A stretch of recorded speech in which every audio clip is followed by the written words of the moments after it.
YouTube channel வாங்க. இன்றைக்கி வந்து நம்ம பொரிக்குழம்பு, குருமா குழம்பு, புளி இல்லாத குழம்பு பார்க்கலாம். அதுக்கு தேவையானது பார்க்கலாமா?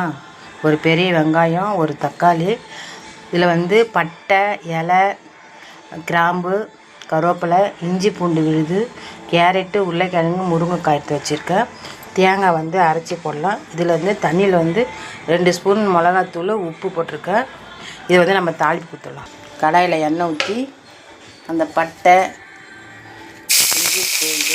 இஞ்சி பூண்டு பட்டை போட்டாச்சு. கொஞ்சம் வெங்காயம் போடுவோம்.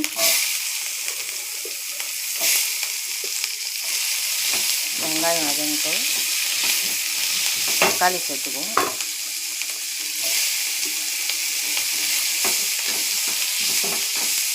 வதங்கிட்டோம். எல்லாம் வதங்கிச்சு. நம்ம காயெல்லாம் சேர்த்துக்குவோம்.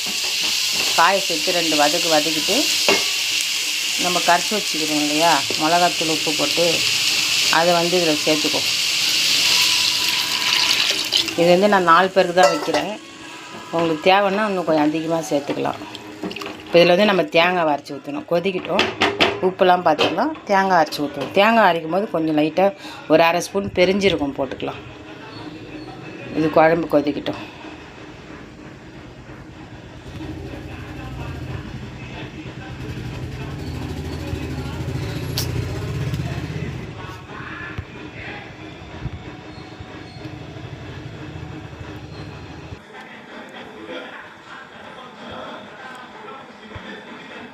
பெருஞ்சீரகம் 1/2 ஸ்பூன், உடச்சக்கடலை ஒரு 4, கசகசா கொஞ்சம் நம்ம தேங்காயில் போட்டு இது தேங்காய் அரைச்சிக்குவோம்.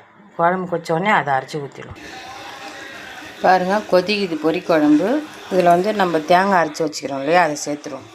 குருமா குழம்பு, பொரி குழம்பு சொல்லுவாங்க. கொஞ்சமாக தண்ணி போட்டு அலசி விட்டுருவோம். இன்னும் கொஞ்சம் கொதிச்சோடனே திக்னஸ் வந்துடும்.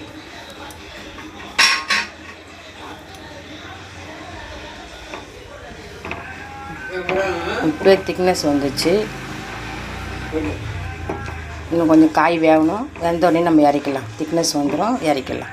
அவ்வளோதான், குருமா குழம்பு ரெடி. இதுக்கு தொட்டுக்க உருளைக்கிழங்கு, முட்டை வேக வச்சு வறுக்கலாம்.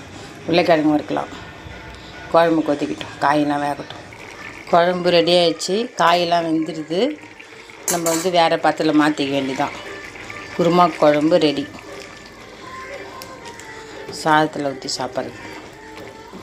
அதுதான், காயெல்லாம் வெந்துடுது. நம்ம வந்து எப்படி குழம்பு கொச்சிக்குதுன்னு சொன்னோம், சைடில் அப்படியே ஏடு கட்டி வரும். அது வந்து அந்தமாரி ஏடு கட்டி வந்ததுன்னா குழம்பு ரெடி ஆகிடுதுன்னு நம்மளுக்கு அர்த்தம். அவ்வளோதான், குழம்பு வேறு பாத்திரத்தில் மாற்றிக்கலாம். இது சென்னை பார்த்த அனைவருக்கும் நன்றி, வணக்கம், பாய்.